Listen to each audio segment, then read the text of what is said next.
এই জন্মে আমি কোনো চুরি করিনি।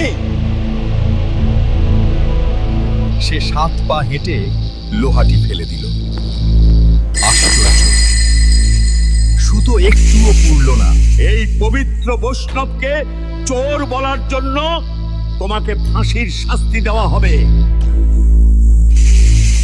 ওম শ্রী পরমাত্মনে নমঃ। ওম নমো ভগবতে বাসুদেবায়। অজ্ঞানে অতিমিরন্ধস্য জ্ঞানাঞ্জন শলাকয়া চক্ষুর উন্মিলিতং যেন তস্मै শ্রী গুরবে নমঃ। গুরুর ব্রহ্মা গুরুর বিষ্ণু গুরুর্দেব মহেশ্বরঃ গুরু সাক্ষাৎ পরম ব্রহ্ম তস্मै শ্রী গুরবে নমঃ। সুধী ভক্তবৃন্দ, আজ আমরা আলোচনা করব দীক্ষার মাহাত্ম্য কথা নিয়ে। একদা একজন চোর এক ধনী মানুষের বাড়ি থেকে চুরি করে পালিয়ে যাচ্ছিল। ধনীর প্রহরীরা তার পিছনে ধাওয়া করল। পালাতে পালাতে সে ভাবল, এরা তো আমাকে ধরে ফেলবে। সেই সময় সেখানে এক মহাত্মা বহু সাধুসন্তকে নিয়ে জগৎ কল্যাণের জন্য ভ্রমণ করছিলেন এবং ভগবত আলোচনা করছিলেন। চোরটি চুপচাপ গিয়ে সেই শ্রোতাদের মাঝখানে বসে পড়ল। প্রহরীরা ভাবল, এখানে তো সব ভক্ত বসে আছে, এখানে চোর কেন বসবে? তাই তারা অন্যদিকে খুঁজতে চলে গেল।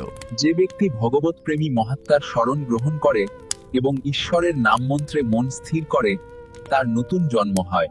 তার সমস্ত পাপ নষ্ট হয়ে যায় যদি সে আবার সেই পাপ না করে।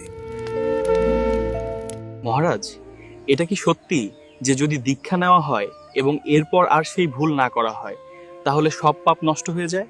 হ্যাঁ, তখন মানুষের যেন নতুন জন্ম হয় এবং সে পাপ মুক্ত হয়ে যায়। মহারাজ, আমি একজন চোর, অনেক চুরি করেছি, এমনকি চুরি করতে গিয়ে অনেককে কষ্টও দিয়েছি। কিন্তু আপনার কথা শুনে আমার বিশ্বাস হয়েছে, আপনি যদি আমাকে দীক্ষা দেন তাহলে আমার নতুন জন্ম হবে। আমি প্রতিজ্ঞা করছি আর কখনো পাপ করব না। তুমি তো সবচেয়ে যে যোগ্য ব্যক্তি, চিন্তা করো না, তোমার জন্য কোনো বিশেষ নিয়ম নেই। সঙ্গেই সঙ্গেই তিনি তাকে কণ্ঠি পরিয়ে দিলেন এবং বললেন, আজ থেকে তুমি মন্ত্র জপ করো, তোমার নতুন জন্ম হয়ে গেল। পরদিন সকালে তিলক লাগিয়ে সে বের হলো। ঠিক তখনই সৈন্যরা তাকে খুঁজছিল।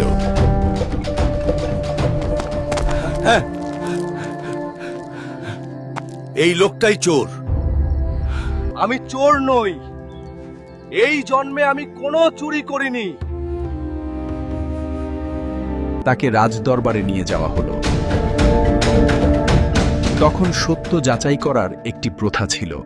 হাতে একটি কোমল পিপল পাতার ওপর কাঁচা সুতো রাখা হতো আর তার ওপর লাল গরম লোহা রাখা হতো।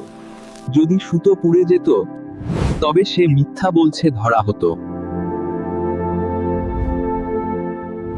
আর যদি না পুড়ে তবে 7 পা হেঁটে সেটি ফেলে দিতে হতো, তাহলে তাকে সত্যবাদী ধরা হতো।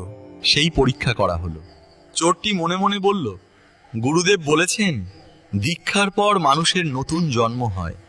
এই জন্মে আমি কোনো চুরি করিনি। সে 7 পা হেঁটে লোহাটি ফেলে দিল। আশ্চর্য, সুতো একটুও পুড়ল না। এই পবিত্র বৈষ্ণবকে চোর বলার জন্য তোমাকে ফাঁসির শাস্তি দেওয়া হবে। মহারাজ, তাকে ফাঁসি দেবেন না, সে ঠিকই বলেছে। কিভাবে ঠিক? আমি তো বুঝলাম না।